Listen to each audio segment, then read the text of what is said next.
Welcome, it's Dr. Brown from K&S Chiropractic, 2 offices located outside the Baltimore area, one in Eldersburg and one in Owings Mills. Today we're in our Owings Mills office and we're here with Chelsea. Chelsea, tell them what's going on with you. I have lower hip pain in my right hip because I'm a 3-season athlete, so I play sports year-round. Okay, what are you, 16 years old?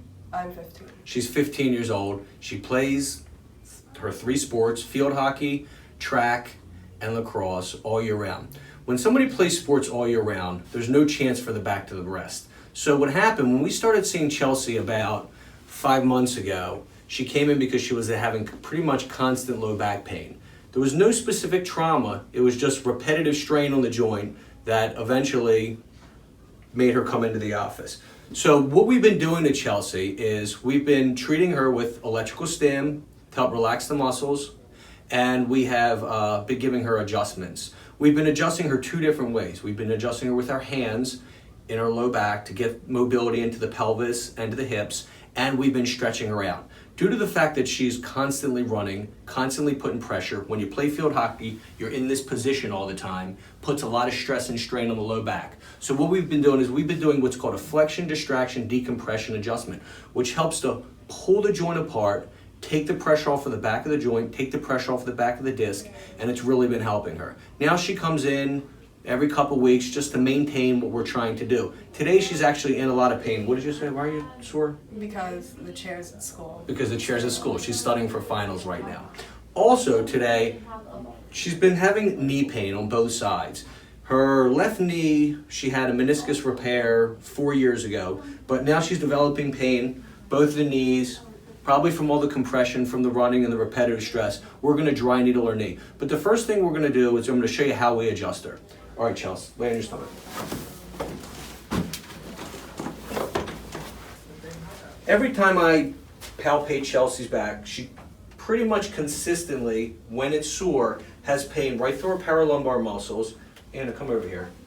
Down through this area. And she gets a little bit sore down into her glutes. Really common from this constant pounding and the constant pressure.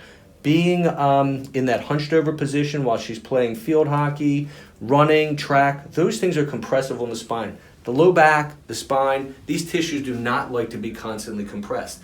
And these days, I've been in practice for 21 years. 21 years ago, I didn't see this as much. I see it now, especially in young kids, because they are constantly playing sports through every season. They never give their back a chance to rest. When you constantly strain the tissues in the same way, you lead to these repetitive stress injuries. So what we're going to do is we're going to stretch her out today. So the first thing we do is we strap her legs in, and then we're going to stretch this. This is going to help to decompress the back. This feels very good. It feels very relieving. Then what we do, the table will distract in this long axis distraction here, which helps to open up the back of the joint. And then what we do is we're going to flex this down, and we're going to try to feel mobility into all of her joints. She really is just tight all the way through this L3-ish area down to L5. So we want to make sure that we get good mobility in between each of these. Does that feel good, Chelsea? Mm-hmm. Feels really good to pull it apart. When somebody has compression, to pull it apart just feels awesome. Now, some people, we think, they tell me, what they do, and we think that they have some compression, and we stretch them and they don't feel anything. They do not need to be stretched. If you have compression, you will feel you'll feel the tension being released as we stretch it down. And I feel mobility in between this joint, so that's good. So we're going to work our way down through each of these joints, try to get some motion in there, and then what we're going to do is we're going to adjust her hips. We'll check her leg length to see if it's off. She's usually off on that right side because her right side of that pelvis rides up and her sacrum torques over. We'll take a look at that. Feel good, Chelsea? Mm-hmm. And this feels really good, and this has been giving her a lot of relief. When she came in the beginning, we were just adjusting her on her side, and that was helping, but as soon as we added in this flexion distraction, she really turned the corner and did well. Then we ordered her some orthotics, which has helped to stabilize everything. She wears them in her cleats to make sure that everything's balanced from the bottom up. Good. Feels good, right, Chelsea? Mm-hmm. Good. So that's that. Now what we're going to do is we're going to check her hips and her pelvis. Hold on one sec. Let me just close the table down here. Just relax your legs, Chelsea. And of course, she's off on this right side. This right side's shorter, so that pelvis is riding up. And we're going to adjust this. Let me check her mid-back too while we're here, so we don't have to keep flipping her all over the place. A little tight in here. Chelsea, drop your arms down. Okay, take a deep breath in. I'm going to push down gently.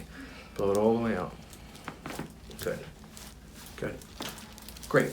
All right, lay on your side and face me this way. So now we're going to adjust this pelvis and the sacrum and the low back here.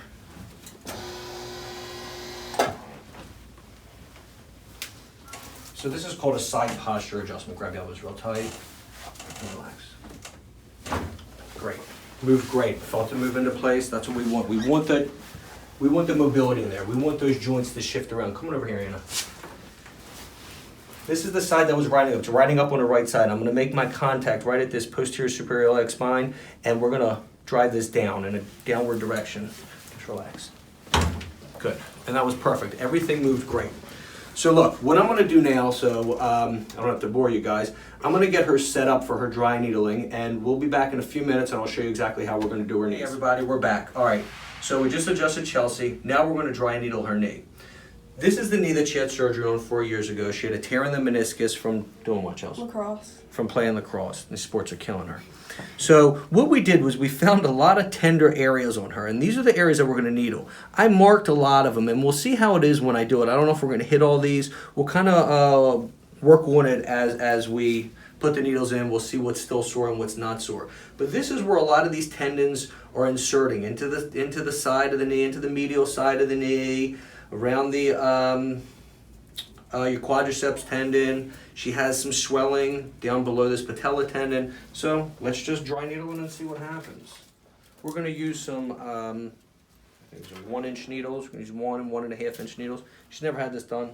Chelsea, it's not going to hurt. Yeah? Nothing. She's tough. Okay. And hopefully this will stimulate some things and get her feeling better. Some I will go into, Chelsea, and they will be a little tender, especially where these tendons insert into this medial aspect. There's not a lot of tissue in here. Yeah. Is that okay? Mm-hmm. Not bad, right? And she'll be pleasantly surprised with the results. Most of the people that we've been dry needling, especially with their... What are you holding for dear life? No, I'm fine. I'm just moving my hands. That one's going to be tender because this is right in where that meniscus is. Not a lot of tissue there. And we're going to put a couple down in here where it was a little swollen in these pockets here. Oh. I know, I'm sorry. And this will help stimulate it. This will help to hopefully relax the muscles, relax some of these tendons, maybe bring some good blood flow to these tendons to help this heal up a little bit. With her orthotics that she has, with the adjustments, hopefully that'll allow these knees to heal up quick. But she's definitely going to have, she's had chronic stuff going on with her knees because she never gives them a chance to relax. Good. Is that all right? Mm-hmm. They're not bad up in here because of a lot of tissue. You feel more down in that area, I know. Good.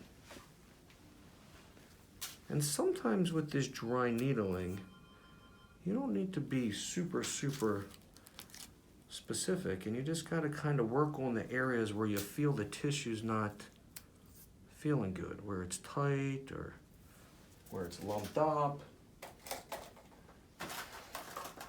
And that's what we're doing. And a lot of this is where the tendons are attaching. I've just got a few more cells, and we'll leave you on here. And then what we'll do is maybe in a couple weeks after we've treated her knees a little bit, I'm gonna use a longer one in there. We will do another video with Chelsea and let you know how she was feeling. Only she feels good, of course. I'm just kidding. We'll show you the good and the bad. All right, couple in here, Chelsea. This might be a little tender. And she'll do good. She's done really well for her low back, so there's no reason why her knees won't feel good. problem is it's kind of a tough battle when you're trying to treat somebody who's going to put constant stress and strain on their joints from all the sports. Is that tender in there at all? Mm-hmm. It is? Okay, one more. And we'll be good.